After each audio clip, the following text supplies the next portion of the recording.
आपने कहा कि इतिहास को याद करके खाई नहीं बढ़ानी चाहिए, लेकिन वो इतिहास के राष्ट्र नायकों को अगर गद्दार कहेंगे तो देश में हलचल होती है, विरोध होता है। वो कह रहे हैं कि राणा सांगा गद्दार थे। कई बार मैंने लोकसभा में देखा है, और कोई पहली बार नहीं लोकसभा, अगर आप लोकसभा का पूरा इतिहास उठा करके देखें, कई बार किसी भाव में कोई बात कह दी जाती है और गलत जब होता है तो स्पीकर कहता है इस शब्द को निकाल दिया रिकॉर्ड से, क्योंकि इस समय सोशल मीडिया है, रिकॉर्ड से चीज नहीं निकाली जा सकती है। तो ये सरकार को तय करना चाहिए, सरकार क्यों नहीं पाबंदी लगाती है? सरकार हर चीज में पाबंदी लगा सकती है। तो अगर कोई वर्ड, अगर पार्लियामेंट के स्पीकर ने या राज्यसभा के चेयरमैन ने हटा दिया है शब्द, तो वो शब्द कहीं इस्तेमाल नहीं होना चाहिए। जिम्मेदारी किसकी थी? ये भारतीय जनता पार्टी की जिम्मेदारी थी। विलोपित तो हुआ नहीं है अखिलेश जी, नहीं, और ना रामजी लाल सुमन जी ने उस पर माफी मांगी या कुछ कहा कि मैंने गलत बोला। उन्होंने भी गलत, वो तो कह रहे मैं गलत बोला ही नहीं। जब आपका रिकॉर्ड से वो बात निकाल दी गई है, कार्रवाई कर दो। और हमें क्या बोलते हैं आप लोग, भाजपा के लोग हमें बोल सकते हैं क्या?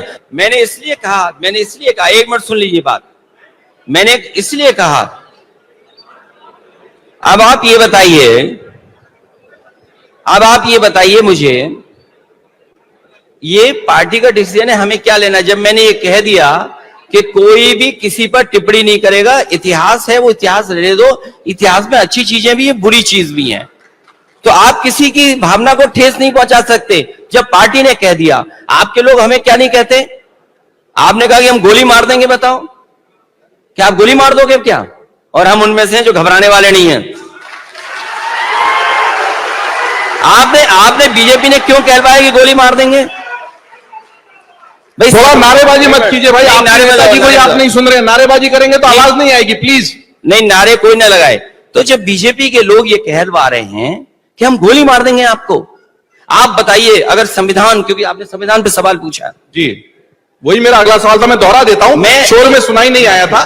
आपने संविधान बदल देने की मुहिम चलाई और बहुत बड़ा झटका उत्तर प्रदेश में लगा। लोकसभा के चुनाव में 37 सीटें आपकी आ गई संविधान बदलने की बात पर आपको जो, लेकिन आगे के चुनावों में वो न इंडी गठबंधन रहा, न वो संविधान बदलने वाली बात आगे बढ़ पाई, और बाकी के चुनावों में महाराष्ट्र से लेकर सब जगह फिर भाजपा को ही सफलता मिली। अब 2027 को देखते हुए संविधान बदल देने वाली बात पर और पीडीए वाला जो आपका मूल मंत्र है, उस पर आप कैसे इस चुनाव को आगे बढ़ाएंगे?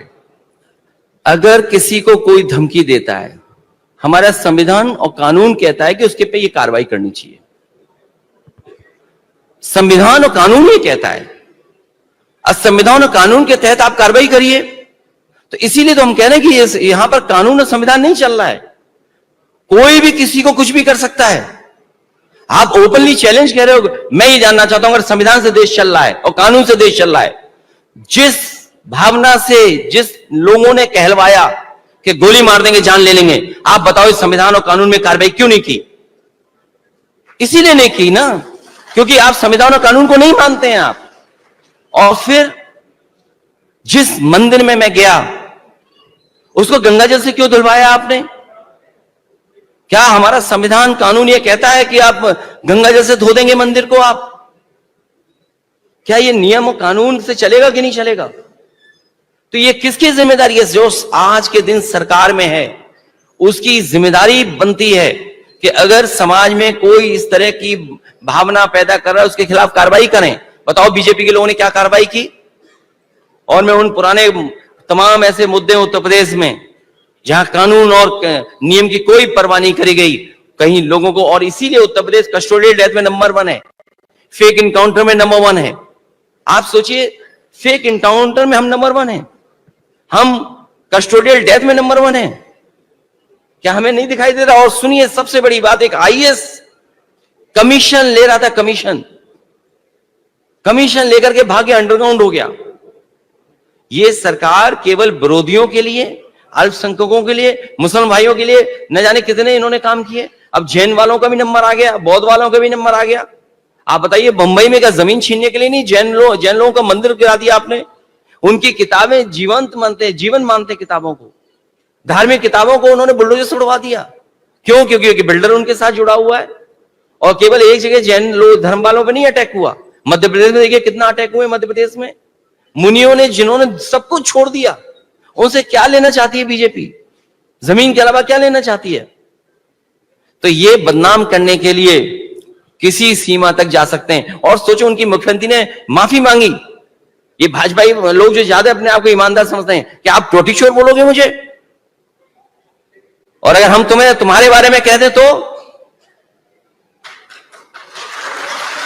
क्योंकि हम संविधान मानते हैं और कानून मानते हैं, हम सीमाएं जानते हैं, इसलिए हम सीमाओं के बाहर नहीं जाना चाहते हैं। और बात लक्ष्मण रेखा की कह रहे हैं आप, अरे पूरा देश जानता है लक्ष्मण रेखा क्या होती है।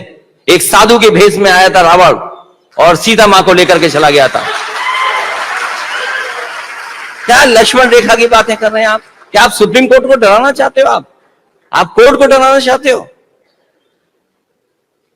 अखिलेश जी, मैं अगले सवाल पर आता हूं। आपने लोकसभा की बात की, लोकसभा की कार्रवाई की बात की और बहुत गंभीर मुद्दे पर हम चर्चा कर रहे थे, और वहीं पर लोकसभा में एक बहुत गंभीर संविधान संशोधन का जो प्रस्ताव था, वक्फ बिल में संशोधन करना था, वक्फ बिल के संशोधन प्रस्ताव पर चर्चा हो रही थी। और उस प्रस्ताव पर चर्चा के दौरान आपने गृह मंत्री अमित शाह से जो कहा कि भाजपा तो अपना अध्यक्ष भी नहीं ढूंढ पा रही, और उन्होंने कहा कि भाजपा में इसलिए दिक्कत होती है कि लाखों लोगों में से किसी कार्यकर्ता में से अध्यक्ष चुन पड़ता है, लेकिन आपके मामले में तो अगले 25 साल तक भी ऐसा नहीं कहा जा सकता। इस नोकझोंक का वहां शायद आप जवाब नहीं दे पाए, यहां जवाब देना चाहेंगे? देखिए, हर पॉलिटिकल पार्टी अपने वर्कर्स और सब मिलकर के एक उनका अपना संविधान होता है, उसके तहत चुना जाता है। समाजवादी पार्टी का अध्यक्ष चुना जाता है, और क्योंकि बीजेपी में चुना नहीं जाना है, कुछ लोगों को मिलकर के तय करना है, इसलिए समय लग रहा है। जो लोग वन नेशन वन इलेक्शन की बात कर रहे हैं, हम तो उनसे कहेंगे कि एक फेज में यूपी का इलेक्शन क्यों नहीं करा देते हो? आप तो कह रहे हो वन नेशन वन इलेक्शन, हम कहते हैं एक फेज में इलेक्शन करा दो यूपी का। और फिर जब आप अपना अध्यक्ष नहीं चुन पा रहे हो, तो वन नेशन वन इलेक्शन कैसे करा लोगे आप? लेकिन अखिलेश जी, वहां परिवार से नहीं बनता, तो उनका कहना आपके यहाँ परिवारवाद है, परिवारवाद का आरोप आप पर लगातार लगता है, इसलिए आपके यहाँ चयन की कोई दिक्कत ही नहीं है, जो बनेगा परिवार से ही बनेगा। ऐसा नहीं है।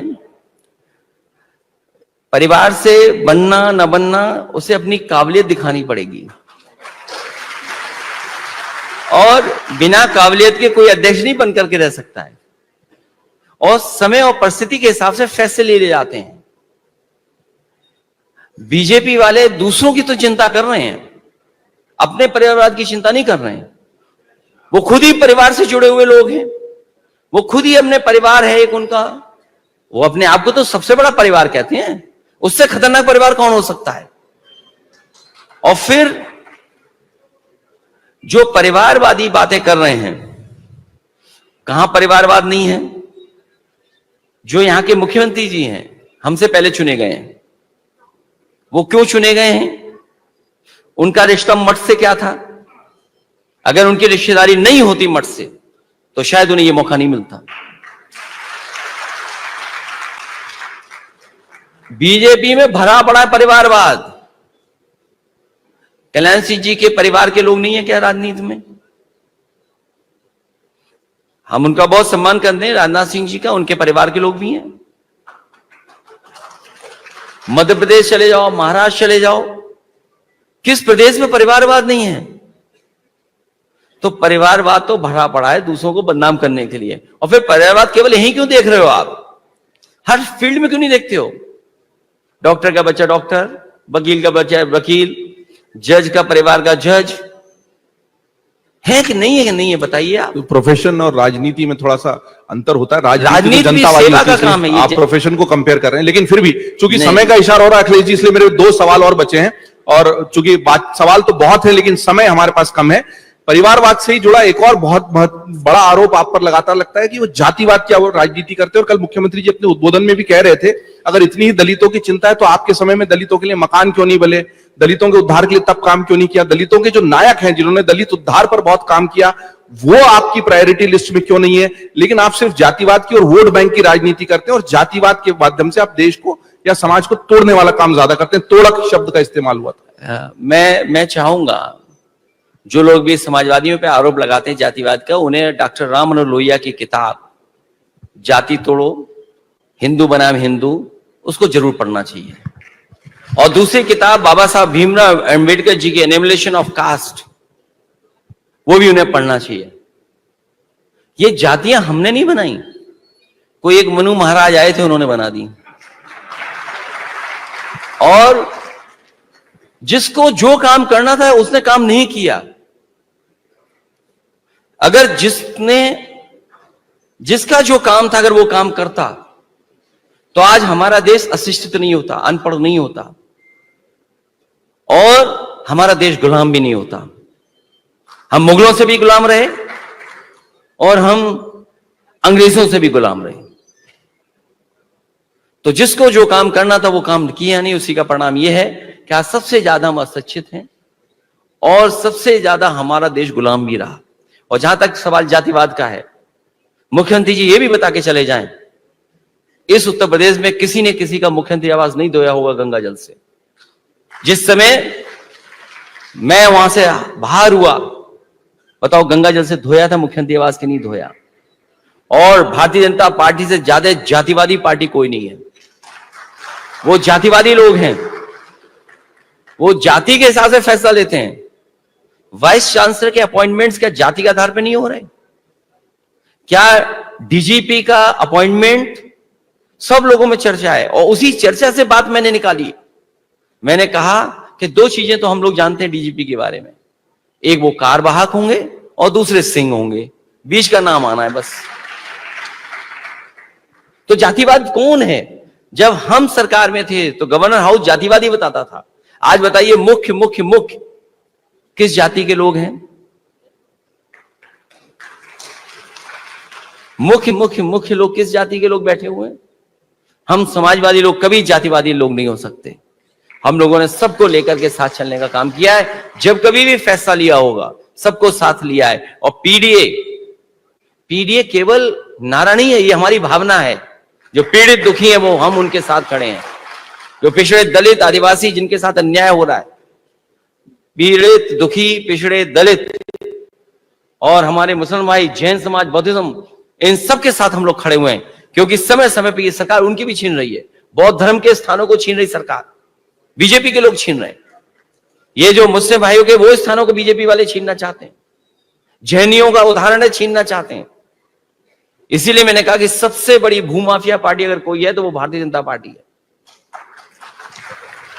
तो आप सुन रहे थे उत्तर प्रदेश के पूर्व मुख्यमंत्री और समाजवादी पार्टी के प्रमुख अखिलेश यादव जी को। संवाद का मंच है, सार्थक संवाद का मंच है। इसलिए जिस तरह हर वर्ग का प्रतिनिधित्व होता है वैसे ही हर राजनीतिक विचारधारा का भी प्रतिनिधित्व हो, यह अमर उजाला की सोच है। आज स्थापना दिवस के दिन इसी सोच के साथ अखिलेश यादव जी आप आए। सवाल तो बहुत सारे हैं। आपने जो मुगल काल को और अंग्रेजों के काल को जोड़कर 1000 वर्ष की गुलामी बताई, वो भी एक सवाल हो सकता है। लेकिन हम उम्मीद करेंगे कि संवाद का सिलसिला यहां रुकेगा नहीं, आगे बढ़ेगा। अभी समय की सीमा है, आपकी भी व्यवस्था है, लेकिन आपने अमर उजाला के संवाद।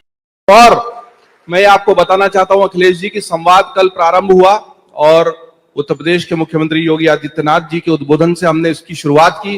पहले भी हम लखनऊ में संवाद करते रहे, लेकिन आज 18 अप्रैल का दिन हमारे लिए इसलिए बहुत खास है क्योंकि 18 अप्रैल 1948 को उत्तर प्रदेश के ही आगरा से अमर उजाला की यात्रा शुरू हुई थी। हमारा पहला संस्करण आज से ठीक 77 साल पहले आगरा से शुरू हुआ।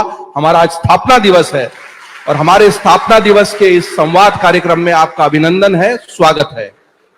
मेरा पहला सवाल तो आपसे यही रहेगा कि आपके पिताजी मुलायम सिंह यादव जी समाजवादी पार्टी के और समाजवाद के प्रणेता रहे, दिग्गज नेता रहे। उस दौर में और अभी के दौर में राजनीति में बहुत परिवर्तन आ गया है, समाज में परिवर्तन आ गया है, देश में परिवर्तन आ गया है। बहुत सारे युवा भी इस सभागार में मौजूद हैं और बहुत सारे युवा इसको लाइव भी अमर उजाला के अलग अलग चैनलों पर, सोशल मीडिया पर देख रहे हैं। आपको क्या लगता है कि समाजवाद की वो विचारधारा, समाजवाद की वो राजनीति आज इस देश के लिए और युवाओं के लिए कितनी प्रासंगिक है और उसमें क्या कोई बदलाव की आवश्यकता भी है? मैं सबसे पहले अमर उजाला के पूरे परिवार का बहुत धन्यवाद और आभार प्रकट करना चाहता हूं। जैसा कि आपने बताया कि आज स्थापना दिवस है आपका, मुझे खुशी इस बात की कि आप लखनऊ में जो ये कार्यक्रम संवाद का कर रहे हैं, बहुत बड़ी बड़ी पर्सनालिटीज को मिलकर के, और बहुत सारे लोग इंस्पायर होंगे उन लोगों से। अमर उजाला सबसे पहले मुझे उन्होंने एक बच्चों के कार्यक्रम में बुलाया था, जिसमें जो बच्चे अच्छे नंबर प्राप्त होते थे, जो टॉपर्स थे, उनको सम्मान करने के लिए बुलाया था। मैं आपके इस संवाद के कार्यक्रम के लिए बहुत बहुत धन्यवाद और बधाई देना चाहता हूं। हम लोग तो संवादी लोग हैं, दूसरी तरफ एकवादी लोग हैं। हम सब लोग संविधान से चलना चाहते हैं, कुछ लोग मन विधान से चलाना चाहते हैं। मैं इस संवाद के कार्यक्रम में आपका जो आपने बुलाया और सबसे पहला प्रश्न जो आपने पूछा, नेताजी से और समाजवाद को जोड़ करके। हालांकि नेताजी आज हमारे बीच नहीं हैं, लेकिन उन्होंने विरासत में जो हम लोगों को समाजवाद दिया है और समाजवादी आंदोलन दिया है, हम सभी समाजवादियों की जिम्मेदारी है कि इस आंदोलन को यहां तक तो लेकर के आए थे नेताजी, अगले कई सौ वर्षों तक हम लोगों की जिम्मेदारी है उस आंदोलन को ले जाने की। मुझे नहीं पता था कि यह सवाल पहला आपका होगा, और इससे पहले भी जो बहुत ही प्रतिष्ठित सम्मानित गए हैं कार्यक्रम में, उनका फौज का रिश्ता है। और मैं यहां पर सरों पर टोपी देख रहा हूं फौज की लगी हुई।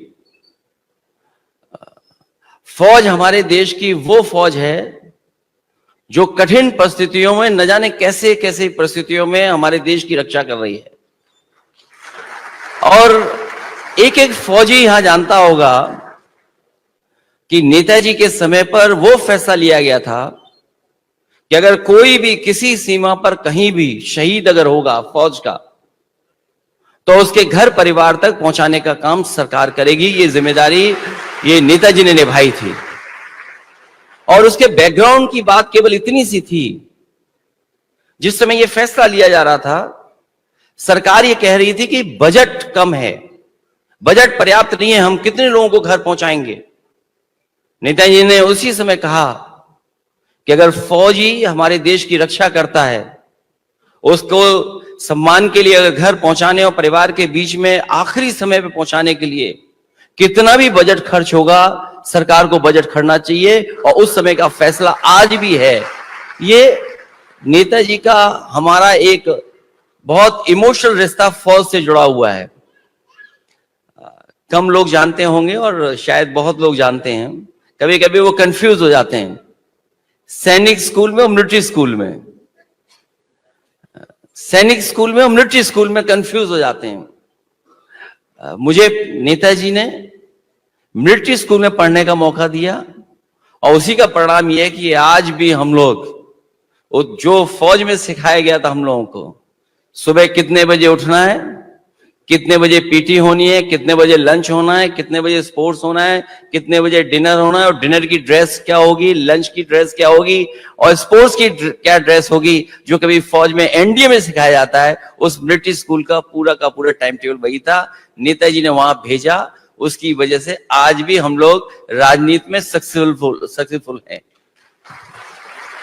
दूसरा जो हमें समाजवादी विचारधारा नेताजी ने दी, डॉक्टर भीमराव अंबेडकर जी का जो संविधान है, उसके जो प्रेम्बल में जो चीजें लिखी हुई हैं कि जो हमारा वी द पीपल, और हमें देश कैसा बनाना है, जो हमारा देश कैसा बने, सेकुलर सोशलिस्ट डेमोक्रेटिक कंट्री हो, तो जो हमारे प्रेम्बल में है समाजवादी, उस विचारधारा को लेकर के चल रहे हैं। जो हमारे आपके सामने जो चुनौतियां हैं, वो चुनौतियां हैं कि हम किस तरीके से सामाजिक न्याय के राज की स्थापना करें, और दूसरा आर्थिक गैर बराबरी कैसे दूर करें।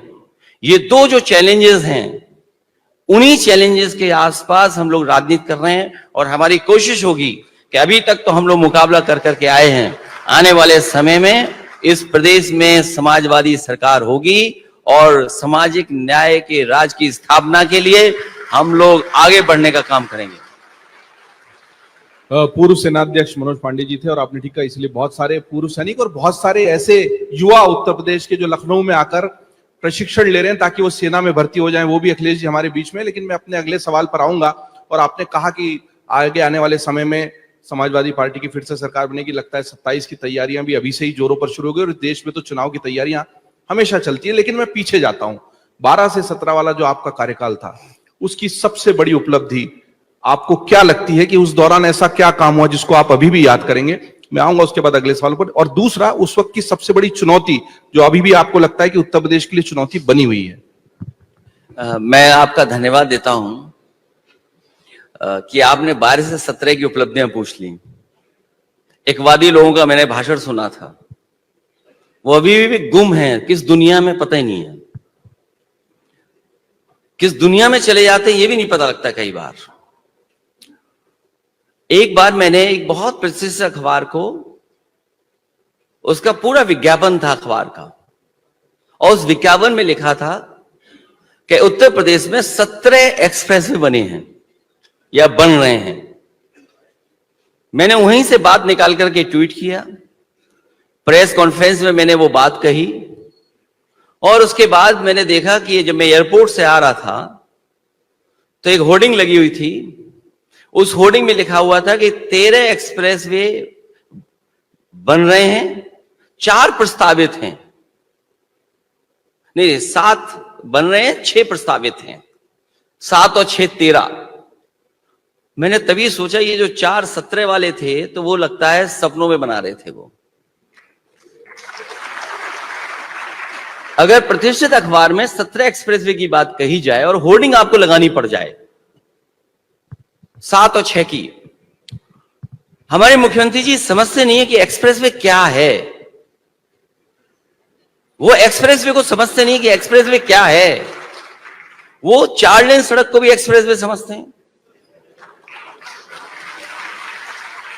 कोई सड़क बन जाए उसको एक्सप्रेसवे मान लेते हैं। और मैं आपसे कहना चाहता हूं कि यहां सब बुद्धिजीवी पढ़े लिखे लोग हैं। जिस समय समाजवादी पार्टी की सरकार में एक्सप्रेसवे बन रहा था आगरा से लखनऊ वाला, उस समय इंडियन रोड कांग्रेस के मानक नहीं आए थे।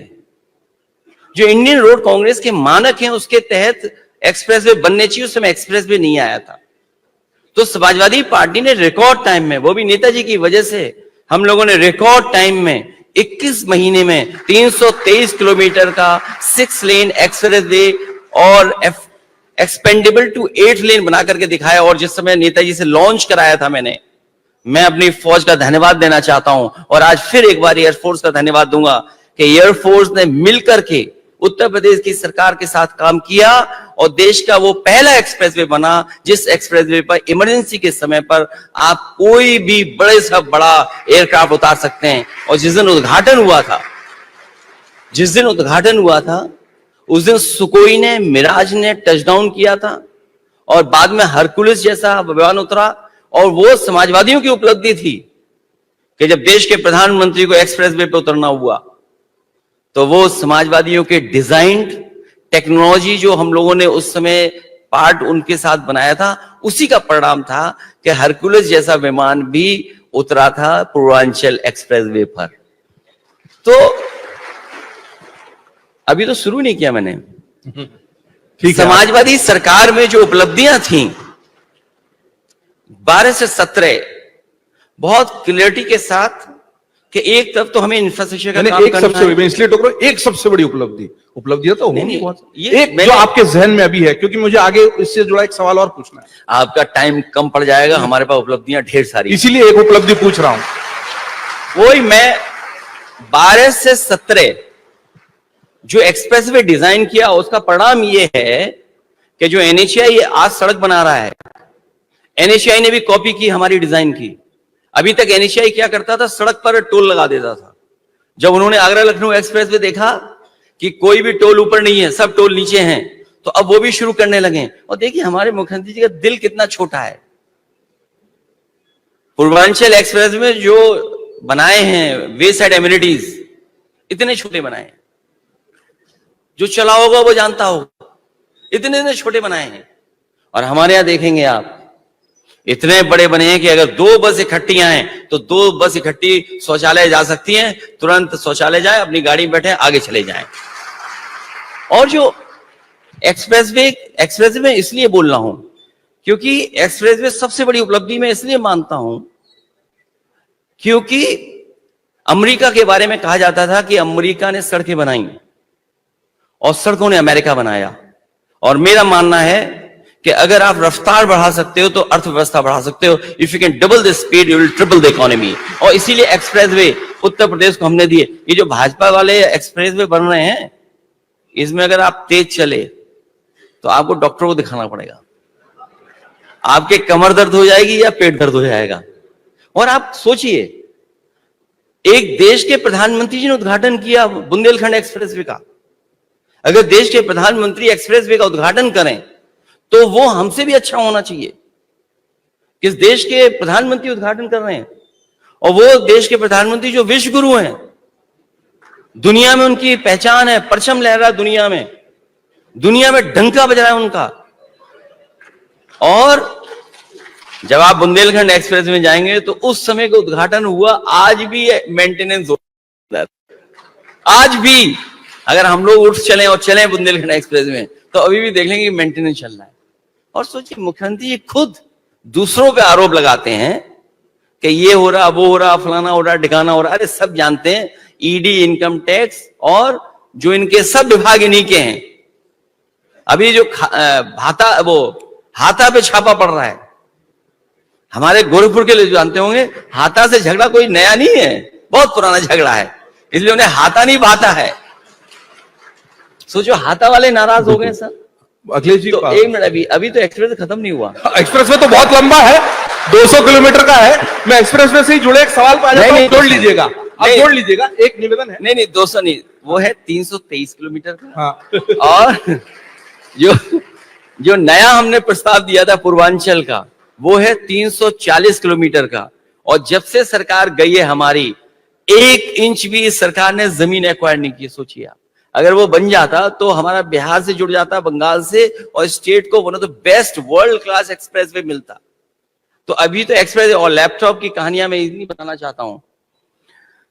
समाजवादी सरकार थी, उस समय हम लोगों ने बच्चों को पढ़ने के लिए, डिजिटल डिवाइड खत्म करने के लिए, और लैपटॉप एक जरूरत है बच्चा अगर आगे पढ़ना चाहता है, क्योंकि टेक्नोलॉजी का इंट्रोडक्शन हो रहा था, उस समय टेक्नोलॉजी आ रही थी। जियो का जो इंटरनेट की जो व्यवस्था थी, यूपी में जो इन्वेस्टमेंट आया है जियो का, वो जियो का समाजवादी सरकार में आया। और उसका परिणाम ये हुआ कि बड़े पैमाने पे लैपटॉप बांटा, और एक एक लैपटॉप की कहानी है। केवल लैपटॉप नहीं दिया हम लोगों ने, वो लैपटॉप जिन बच्चों को मिला उनकी कहानी है, वो किस तरह पढ़े, किस तरह आगे बढ़े। आगे बढ़ने के साथ साथ उनके पूरे परिवार को उससे पढ़ने का मौका मिला। और हमें याद है, हमारे साथ शायद एक अखबार के बहुत अच्छे जर्नलिस्ट चल रहे थे हमारे साथ, और उन्होंने बाकायदा पूछा चुनाव के समय पर, उन्होंने स्टोरी की कि लैपटॉप केवल एक बच्चे को नहीं मिला है, पूरे परिवार को उससे पढ़ने मिलने का मौका मिला। और यूपी में जो समाजवादियों ने लैपटॉप दिया था, वो आज भी किसी गांव में होगा तो वो आज भी चल रहा होगा, आज भी खराब नहीं हुआ है। और नेताजी की फोटो लगाई हमने उसमें, अपनी फोटो लगाई कि जब ऑन करोगे तो हम और नेताजी दिखाई देंगे आपको। और उसकी नकल की, इस सरकार ने नकल की। जो हम लोगों ने लैपटॉप में अपनी तस्वीर रखी, तो इस सरकार ने नकल करके मोबाइल पे ले आए अपनी फोटो। और मोबाइल इतना घटिया दिया है कि यूं घिसते रहो, वो चलता ही नहीं है। और ये लखनऊ शहर में जो हम लोगों ने मेट्रो दी है, लखनऊ में मेट्रो दी, कानपुर में मेट्रो दी, आगरा में मेट्रो दी, नोएडा टू ग्रेटर नोएडा मेट्रो दी, और दिल्ली से जोड़ने वाली मेट्रो दी। ये दिल्ली वाले बताएं और लखनऊ वाले बताएं कि इन्होंने कौन सी मेट्रो दी है। कोई एक मेट्रो दी हो तो बता दें पूरे उत्तर प्रदेश में। और मैं तो आपसे कहूंगा कि आप तो बहुत अच्छे पत्रकार है, अच्छा अखबार है, कम से कम इसमें रिसर्च टीम लगाइए आप, और वो सच्ची स्टोरी बनाएं कि इस सरकार ने मेट्रो का काम क्यों रोक रखा है। पूरे लखनऊ का मेट्रो काम रोका हुआ है, और वाराणसी में भी दिया था मैंने मेट्रो। हमारे लखनऊ की ना चिंता करें या कानपुर के बारे में ना सोचें, कम से कम इस सरकार ने, यही मुख्यमंत्री जी ने प्रधानमंत्री जी के क्षेत्र में मेट्रो नहीं बनने दी। और ये सच्चाई है, मैं डीपीआर और बजट दे करके गया था, लेकिन इस सरकार ने बनारस में मेट्रो नहीं बनने दी। और क्या कहते हैं कि हम गोरखपुर में मेट्रो बनाएंगे। ये गोरखपुर में मेट्रो नहीं बनेगी, अभी देखो बारिश होगी, आपको नाव चलानी पड़ेगी, मेट्रो तो नहीं चलेगी लेकिन नाव चलानी पड़ेगी आपको।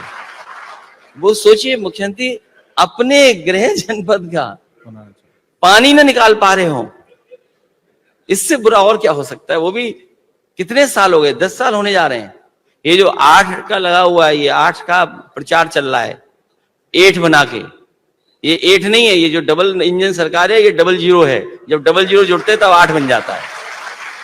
अखिलेश जी, आपने अपने कार्यकाल की सबसे बड़ी उपलब्धि जो यमुना का इंफ्रास्ट्रक्चर को बताया, इसमें एक्सप्रेसवे का बहुत लंबा जिक्र किया। जितना लंबा एक्सप्रेसवे उतना ही अच्छा वर्णन लंबा भी हो गया। लेकिन कल मुख्यमंत्री जी जब हमारे मंच पर थे तो उन्होंने यहां से मंच से एक आरोप लगाया। उन्होंने कहा कि पूर्वांचल एक्सप्रेसवे जो था उसके सब हमने देखा कि टेंडर आ गए थे और 15,200 करोड़ का टेंडर था।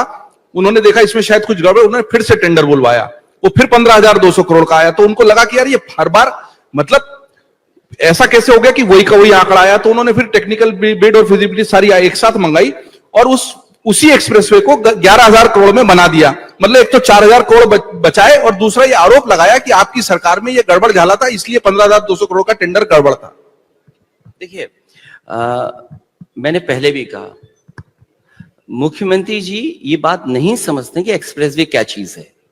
और मुझे उम्मीद है आपके सवाल पूछने के बाद और मेरे जवाब के बाद उन अधिकारियों को बुलाएंगे जिन्होंने उनके कान भरे होंगे, उन अधिकारियों को बुलाएं कान भरे। और मैं ये कह के जा रहा हूं आपसे, जो इंडियन रोड कांग्रेस कहती है कि मीडियन जो एक्सप्रेसवे का होगा वो 12 मीटर से लेकर के 14 मीटर होगा।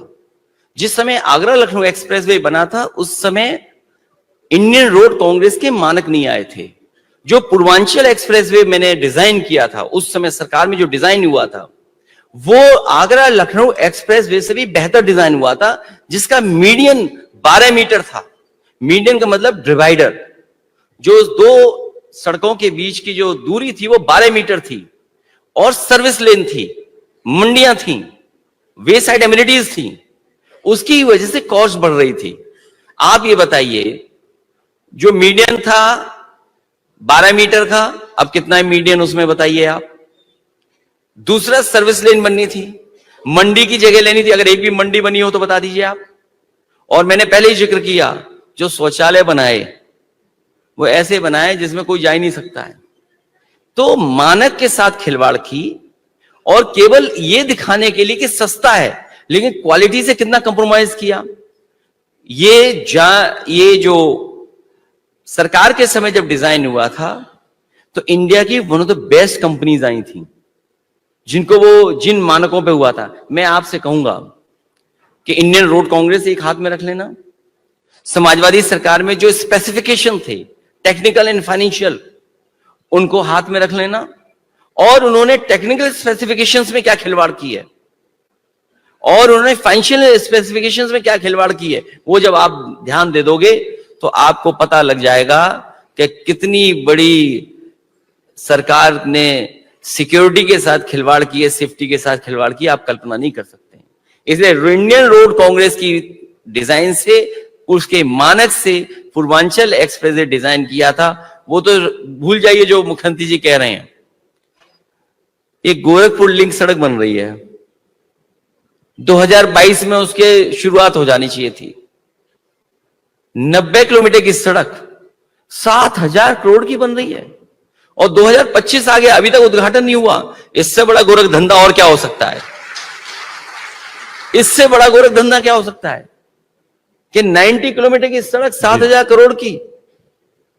और आपने जो खिलवाड़ की है मानकों के साथ, हम तो कहता जब भी जांच होगी, और मैं तो कहूंगा कि दिल्ली की सरकार इस बात की जांच करे कि किन लोगों ने इंडियन रोड कांग्रेस के मानकों के साथ खिलवाड़ की है। जिन लोगों ने भी इंडियन रोड कांग्रेस के खिलवाड़ की है, सड़क की सेफ्टी के साथ खिलवाड़ की है, उन दोषी अधिकारियों के खिलाफ कार्रवाई होनी चाहिए। और ये लोकसभा में मैं सवाल उठाऊंगा कि इंडियन रोड कांग्रेस से किसने खिलवाड़ की है, और आपको पता लगेगा कि जो कान में भरने वाले अधिकारी हैं वही सजा पा जाएंगे। आपने आरोप का जवाब भी देने की कोशिश की और साथ ही में एक और आरोप लगा दिया। कोशिश नहीं की, सच्चाई कही है। और एक और आरोप को मैं इसीलिए लाना चाहता हूं सवाल में। इसी मंच से मुख्यमंत्री जी थे कल, उन्होंने आरोप लगाया कि आपके कार्यकाल के समय में एक जिला और एक माफिया होता था और सांप्रदायिक दंगे होते थे, और आंकड़े भी बताते कि उस समय में सांप्रदायिक दंगे ज्यादा हुए। हमारी सरकार में न केवल सांप्रदायिक दंगे रुक गए, बल्कि एक जिला, एक माफिया की जो पहचान थी उत्तर प्रदेश की, वो बदलकर एक जिला एक मेडिकल कॉलेज की हो गई है, और वो प्रगति के पथ पर बढ़ रहा है। लेकिन आपके समय में ऐसा नहीं था, एक जिला एक माफिया का आरोप लगा है मंच पर आपसे। इनकी एक ही उपलब्धि है, पकौड़ा और भगौड़ा। अभी तक की जो इनकी उपलब्धि है, बोला नौकरी, बोला पकौड़ा बनाइए और भगौड़ा। कितने भाग गए विदेश, सोचिए आप। तो जो लोग संभाल नहीं पा रहे हैं चीजों को, वो इस तरह के आरोप लगा रहे हैं। 1 डिस्ट्रिक्ट 1 मेडिकल कॉलेज कोई बीजेपी की देन नहीं है। ये मुझे याद है कि देश में कांग्रेस सरकार थी, गुलाम नबी आजाद साहब हेल्थ मिनिस्टर थे। उस समय वो आए, उन्होंने कहा कि हम लोग एक योजना चला रहे हैं। उस समय मैंने पक्ष रखा था ये कि अगर स्टेट गवर्नमेंट को आप पूरा पैसा दे दीजिए और स्टेट गवर्नमेंट को बनाने दीजिए, पूरा एक एक कर करके मेडिकल कॉलेज बनने दीजिए, पूरा बनने दीजिए। लेकिन मेडिकल कॉलेज नहीं बने उस समय।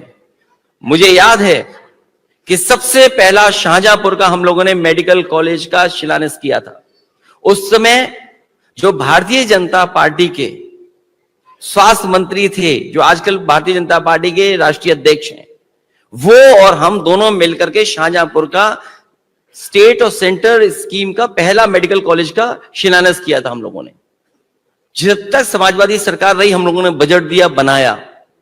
आपको पता होगा वहां के वित्त मंत्री हैं, वहीं उसी जिले के वित्त मंत्री हैं जो पहला शुरू किया था मेडिकल कॉलेज सरकार का, सेंट्रल स्टेट की स्कीम का। आप बताइए असिस्टेंट प्रोफेसर कितने हैं वहां पर, प्रोफेसर कितने हैं वहां पर, टेक्निकल स्टाफ कितना है, मशीनें कितनी हैं, क्या इलाज हो रहा है वहां पर, क्या दवाई मिल रही है। जो पहला बना हुआ शाहजहांपुर का मेडिकल कॉलेज, उसमें पर्याप्त इंतजाम नहीं है, कोई असिस्टेंट प्रोफेसर नहीं है पर्याप्त। आप बच्चों को कैसे पढ़ा रहे हो, आप क्या डॉक्टर बना रहे हो। और केवल यही नहीं, जौनपुर का मेडिकल कॉलेज समाजवादियों ने दिया था, क्या हालत कर दी मेडिकल कॉलेज की, क्या हालत कर दी आजमगढ़ के मेडिकल कॉलेज की, क्या हालत कर दी आपके बगल में लोहिया इंस्टीट्यूट बना हुआ है। आप पता करिए क्या है, कैंसर इंस्टीट्यूट बना हुआ है, और इधर कैंसर की बीमारी बहुत फैल रही है, नंबर्स बहुत ज्यादा दिखाई दे रहे हैं। कैंसर इंस्टीट्यूट जो बना हुआ था 100 एकड़ में, उन्होंने जमीन उसमें से पीछे से काट करके अटल बिहारी वाजपेयी जी के नाम से मेडिकल यूनिवर्सिटी बना दी। क्या यूनिवर्सिटी बनाने से वहां मेडिकल चलने लगा क्या। और वो भी सोचिए किसने शिलान्यास किया था, प्रधानमंत्री जी ने। यूनिवर्सिटी का पता ही नहीं है क्या कर रही है वो यूनिवर्सिटी। और यहाँ का आप पता करिए, बगल में है ये लोहिया इंस्टीट्यूट, सबसे ज्यादा बच्चे आते हैं, सबसे ज्यादा लोग आते हैं, मरीज आते हैं यहाँ पर लोग। क्या इलाज मिल पा रहा है यहाँ पर। मेडिकल कॉलेज जो केजीएमयू का यूनिवर्सिटी, वो देखिए आप क्या हालत है उसकी। आए दिन अखबारों में खबर निकलती है, हर दिन उत्तर प्रदेश में देखिए कि आप मामूली चीजें नहीं है। अगर गरीब चाहे अस्पताल में एडमिट कराना है तो एडमिट नहीं हो पा रहा। आप ट्रॉमा सेंटर में देखिए दलाल घूम रहे हैं।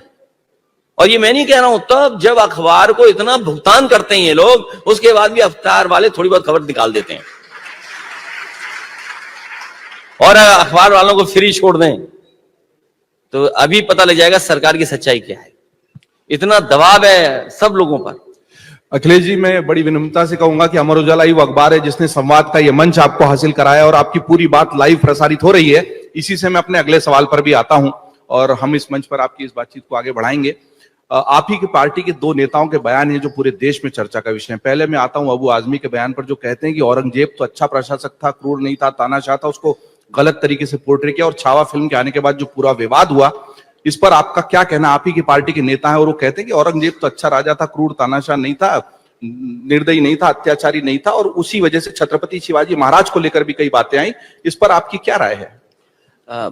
ये बहुत महत्वपूर्ण सवाल आपने पूछा, और क्योंकि अमर उजाला ने बुलाया तो इसीलिए मैं अमर उजाला पे आया हूं कि मुझे पूरा भरोसा है आप लोगों पर कि सच्ची खबरें हमेशा आप लोग लाते रहेंगे।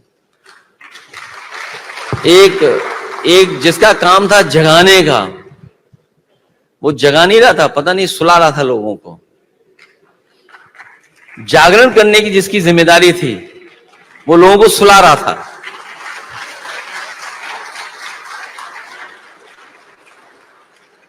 जो सवाल आपने पूछा, मैंने लोकसभा में भी कहा और जहां भी मुझे प्रेस मिली वहां पर मैंने कहा, जो इतिहास हमें सही दिशा न दिखा सके, जो इतिहास हमें प्रोग्रेसिव रास्ते पे न ले जा सके, जो इतिहास हमारे आपके बीच में खाई पैदा करे, उस इतिहास को इतिहास ही रहना देना चाहिए।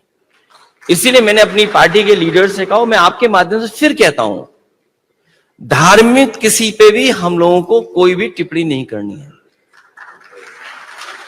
और इसके साथ साथ कोई भी ऐसी बात नहीं कहनी है जो नकारात्मक चीजें पैदा करे, क्योंकि बीजेपी अपॉर्चुनिटी ढूंढने का तैयारी रखती है। उसका लक्ष्य है कि मुख्य मुद्दों से हम लोग ध्यान हटा के रखें। आज सूची आई है, मान लीजिए कुछ दिन पहले, दुनिया के 100 इन्फ्लुएंशियल लोगों की, भारत का कोई इन्फ्लुएंशियल आदमी नहीं उस सूची में। और इसलिए नहीं क्योंकि यहां पर दुनिया जान रही है कि डेमोक्रेसी खतरे में है, नकारात्मक काम हो रहे हैं, यहां बुलडोजर चल रहे हैं, यहां पर झूठा फंसाया जा रहा है पॉलिटिकल लोगों को। आप बताइए, दुनिया की 100 लोगों की सूची निकली है, प्रभावशाली लोगों की, लेकिन हमारा भारत का एक भी नहीं है कोई उसमें। वो इसीलिए नहीं क्योंकि दुनिया देख रही है फ्रीडम ऑफ प्रेस में हम कहां खड़े हैं, इक्वलिटी के इंडेक्स में हम कहां खड़े हैं, भुखमरी के इंडेक्स में हम कहां खड़े हैं, हमारा रुपया दूसरे तुलना में, डॉलर के, पाउंड के और कोई तुलना में हम कहां खड़े हैं, हम ट्रेड में कहां खड़े हैं। तो तमाम चीजें, तमाम मानकों की वजह से जो भारतीय जनता पार्टी का काम करने का तरीका है, उसकी वजह से हम लोग कहीं दिखाई नहीं दे रहे हैं दुनिया में। और फिर अल्पसंख्यकों पे हमला हो रहा है, जैन समाज को भी हमला कर दिया उनके ऊपर। जो जैन समाज बहुत शांतिपूर्ण ढंग से, और उनकी जमीनों पे कब्जा शुरू हो गया। ये पता नहीं क्या है भारतीय जनता पार्टी के अंदर कि अगर वो जमीन देख लें तो बस कब्जा कर लेंगे। ये भारतीय जनता पार्टी नहीं है, भारतीय जमीनी पार्टी है। ये जमीन दे करके कब्जा करने वाली पार्टी है। और कई उदाहरण है मेरे पे, अगर उदाहरण कोई जानना चाहे तो और उदाहरण लेंगे अखिलेश जी। बस मैं वापिस उसी सवाल पे इसलिए आऊंगा कि आपने जो बात कही कि धर्म के बारे में ऐसी बात नहीं करना चाहिए, विद्वेष, तो आप ये मानते हैं कि अबू आजमी ने जो बयान दिया वो गलत था? नहीं, जिन परिस्थिति में उन्होंने दिया, पता नहीं वो किस भाव से क्या कहना चाहते थे, सही था या गलत? नहीं, मैं दूसरी बात कहता हूं आपसे। अगर मैं ये इतना बता देंगे कि वो बयान सही था या गलत तो आसानी हो जाएगी। मैं दूसरी बात कह देता हूं। अगर मैं ये कह दूं कि सम्राट अकबर भी पदयात्रा करते हुए भगवान कृष्ण के भजन सुनने गए थे, तो को बीजेपी इसका तमाशा बना दे? कहीं इतिहास में तो कहीं है ही नहीं है। ये देखिए मुगल वाले लोग हैं। अब देखिए उदाहरण देखिए आप, वर्ल्ड का और यूरोप के एक बहुत बड़े आर्किटेक्ट को मैंने हायर किया, और हायर कर करके एक मुगल म्यूजियम बनाने की कोशिश की। मैंने मुगल म्यूजियम बनाया मैंने आगरा में। और मुगल म्यूजियम इसलिए बनाया कि जो हमारा आर्किटेक्चर है, लिटरेचर है, हमारा जो ट्रेडिशंस हैं, हमारा जो फूड है, और ये इसकी नॉलेज हो लोगों को कि किस तरीके से हम मिलीजुली संस्कृति या गंगा जमुनी संस्कृति या सदियों से हम मिलजुल करके कैसे रह रहे हैं। क्योंकि मुगल एम्पायर और मुगल की वजह से ताज देखने आते हैं लोग, तो इसलिए मुगल म्यूजियम बनाया। मुख्यमंत्री जी गए, बोला नहीं मुगल म्यूजियम नहीं होगा, ये छत्रपति शिवाजी महाराज जी के नाम से होगा। हमने कहा बहुत अच्छी बात है, छत्रपति शिवाजी महाराज जी के नाम से कर दो। तो हमने कहा कि उनकी मां की भी प्रतिमा यहां लग जाएगी। आप नाम बदल रहे हो, पॉलिटिकल लाभ लेना चाहते हो, लेकिन दुनिया का one of the best architect से जो मुगल म्यूजियम बन रहा था, आज भी आपने बजट नहीं दिया। 8 या 9 साल हो गए, बंद पड़ गया उसको। आपकी छवि क्या बनेगी दुनिया में? क्योंकि मुगल म्यूजियम नाम था, इसलिए उसको नहीं बना रहे थे। अब जैसे होटल ताज है, मैं तो कहूंगा भारतीय जनता पार्टी के लोग आंदोलन करें कि पूरे देश में जितने भी ताज होटल हैं इसका नाम बदल देना चाहिए। और अगर ये भारतीय जनता पार्टी के लोग आंदोलन नहीं करेंगे तो समाजवादी लोग वहां पर जाकर के पत्र लिखेंगे कि टाटा जो सबसे बड़ा देश का उद्योगपति है, वो ताज का नाम इस्तेमाल नहीं करे, इसको हटाए। क्या ये संभव है? बिल्कुल ठीक बात की अखिलेश जी आपने। और आपने एक बहुत अच्छी बात, ये मुझे इतिहास से जो चीजें खाई पैदा करती हैं। मैं ये चाहता हूं कि हमारे ये बीजेपी के लोग जो झगड़ा कर रहे हैं, खासकर हमारे यूपी वाले, इनसे कहना, ये जो गमछा मैं पहन के आया, हालांकि मैं लाल पहनता हूं, आपने सवाल ही नहीं पूछा रंग क्यों बदल आया। मैं इसलिए पहन के आया कि अभी मैं पुरी गया था, जगन्नाथ, जय जगन्नाथ जी, वहां जगन्नाथ धाम पे होकर के आया मैं। जी। मुझे जानकारी मिली है योगी जी गए नहीं अभी तक। आप बताइए आप। तो वहां का गमछा है? नहीं, वो गए नहीं अभी तक। गमछा तो इसलिए पहन के आया कि आपको याद दिला दूं आपके माध्यम से उन्हें। ठीक है, आपने याद दिलाया। मैं आप गए नहीं है, तो इसका मतलब मैं ये कहूं कि वो हिंदू नहीं है? क्या ये मैं नहीं कह सकता? अगर मैं बीजेपी का होता तो मैं कह देता वो हिंदू ही नहीं है, वो खराब हिंदू है।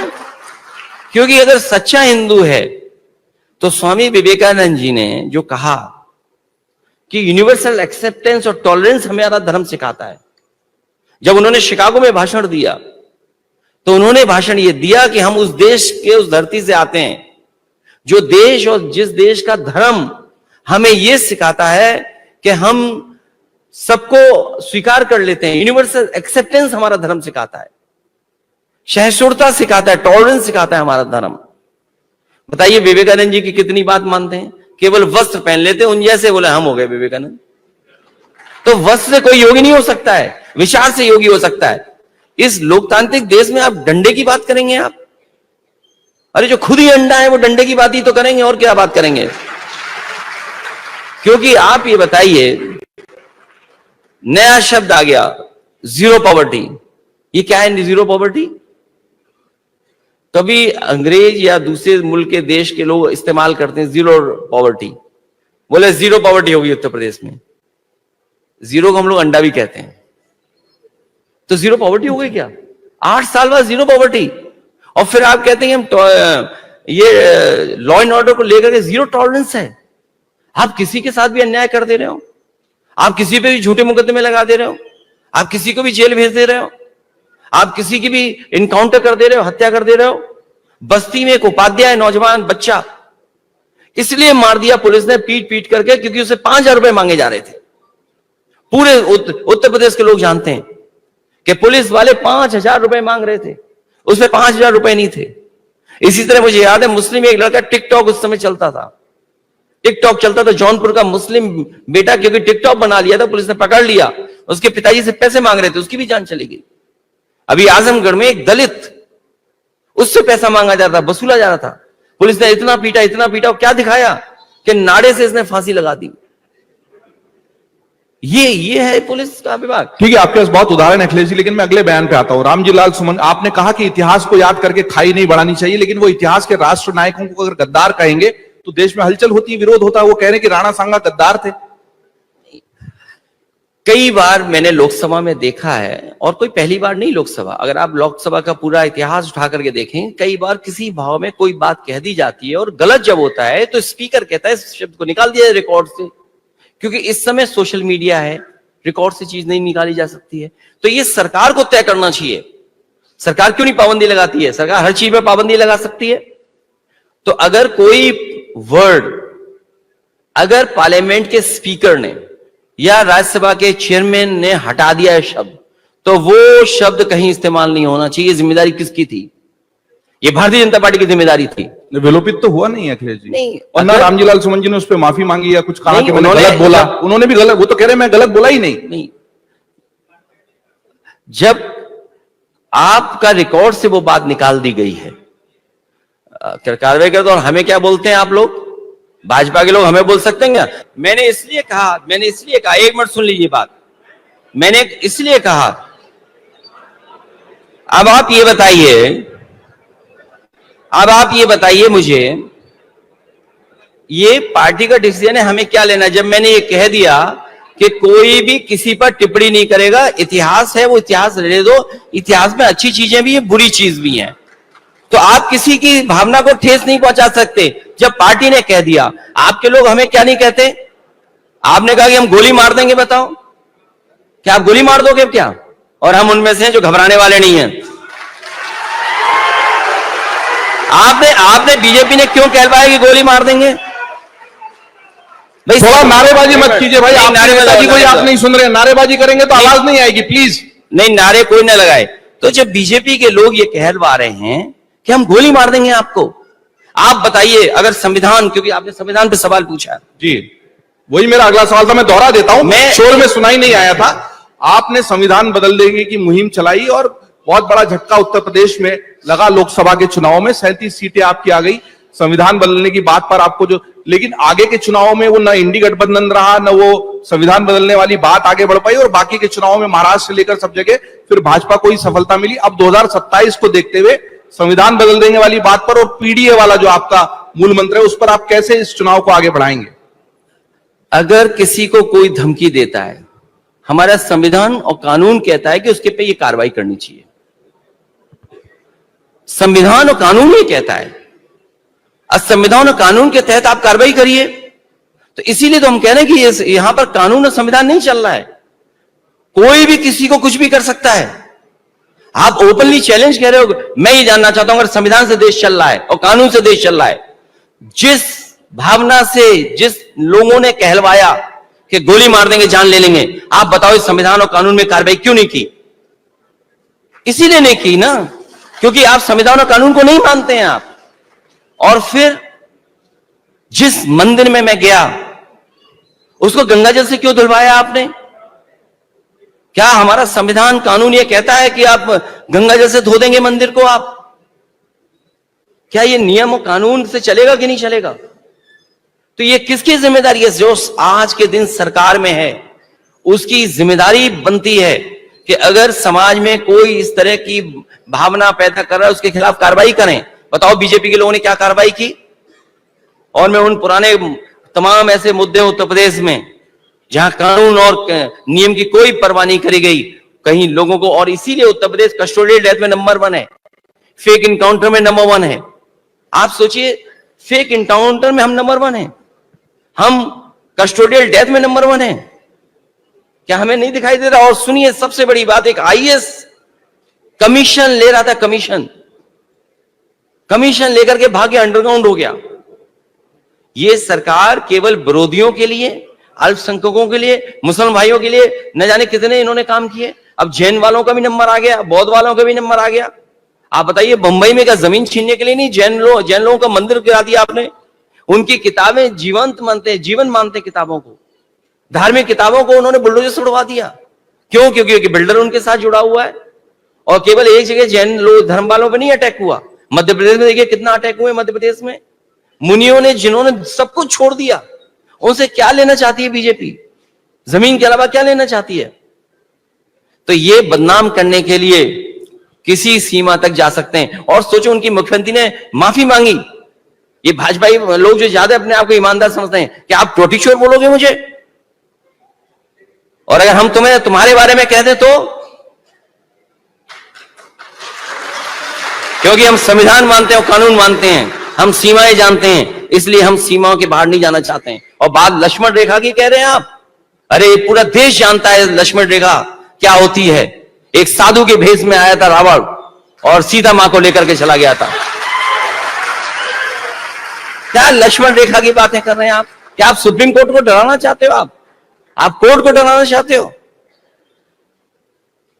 अखिलेश जी, मैं अगले सवाल पर आता हूं। आपने लोकसभा की बात की, लोकसभा की कार्रवाई की बात की, और बहुत गंभीर मुद्दे पर हम चर्चा कर रहे थे। और वहीं पर लोकसभा में एक बहुत गंभीर संविधान संशोधन का जो प्रस्ताव था, वक्फ बिल में एक संशोधन करना था, वक्फ बिल के संशोधन प्रस्ताव पर चर्चा हो रही थी। और उस प्रस्ताव पर चर्चा के दौरान आपने गृह मंत्री अमित शाह से लोगों कहा कि भाजपा तो अपना अध्यक्ष भी नहीं ढूंढ पा रही, और उन्होंने कहा कि भाजपा में इसलिए दिक्कत होती है कि लाखों लोगों में से किसी कार्यकर्ता में से अध्यक्ष चुन पड़ता है, लेकिन आपके मामले में तो अगले 25 साल तक भी ऐसा नहीं कहा जा सकता। इस नोकझोंक का वहां शायद आप जवाब नहीं दे पाए, यहां जवाब देना चाहेंगे? देखिए, हर पॉलिटिकल पार्टी अपने वर्कर्स और सब मिलकर के एक उनका अपना संविधान होता है, उसके तहत चुना जाता है। समाजवादी पार्टी का अध्यक्ष चुना जाता है, और क्योंकि बीजेपी में चुना नहीं जाना है, कुछ लोगों को मिलकर के तय करना है, इसलिए समय लग रहा है। जो लोग 1 नेशन 1 इलेक्शन की बात कर रहे हैं, हम तो उनसे कहेंगे कि एक फेज में यूपी का इलेक्शन क्यों नहीं करा देते हो? आप तो कह रहे हो 1 नेशन 1 इलेक्शन, हम कहते हैं एक फेज में इलेक्शन करा दो यूपी का। और फिर जब आप अपना अध्यक्ष नहीं चुन पा रहे हो, तो 1 नेशन 1 इलेक्शन कैसे करा लोगे आप? स्वागत करता हूं, अभिनंदन करता हूं, इस्तकबाल करता हूं। और मैं आपको बताना चाहता हूं अखिलेश जी की संवाद कल प्रारंभ हुआ, और उत्तर प्रदेश के मुख्यमंत्री योगी आदित्यनाथ जी के उद्बोधन से हमने इसकी शुरुआत की। पहले भी हम लखनऊ में संवाद करते रहे, लेकिन आज 18 अप्रैल का दिन हमारे लिए इसलिए बहुत खास है क्योंकि 18 अप्रैल 1948 को उत्तर प्रदेश के ही आगरा से अमर उजाला की यात्रा शुरू हुई थी। हमारा पहला संस्करण आज से ठीक 77 साल पहले आगरा से शुरू हुआ। हमारा आज स्थापना दिवस है और हमारे स्थापना दिवस के इस संवाद कार्यक्रम में आपका अभिनंदन है, स्वागत है। मेरा पहला सवाल तो आपसे यही रहेगा कि आपके पिताजी मुलायम सिंह यादव जी समाजवादी पार्टी के और समाजवाद के प्रणेता रहे, दिग्गज नेता रहे। उस दौर में और अभी के दौर में राजनीति में बहुत परिवर्तन आ गया है, समाज में परिवर्तन आ गया है, देश में परिवर्तन आ गया है। बहुत सारे युवा भी इस सभागार में मौजूद हैं और बहुत सारे युवा इसको लाइव भी अमर उजाला के अलग अलग चैनलों पर, सोशल मीडिया पर देख रहे हैं। आपको क्या लगता है कि समाजवाद की वो विचारधारा, समाजवाद की वो राजनीति आज इस देश के लिए और युवाओं के लिए कितनी प्रासंगिक है और उसमें क्या कोई बदलाव की आवश्यकता भी है?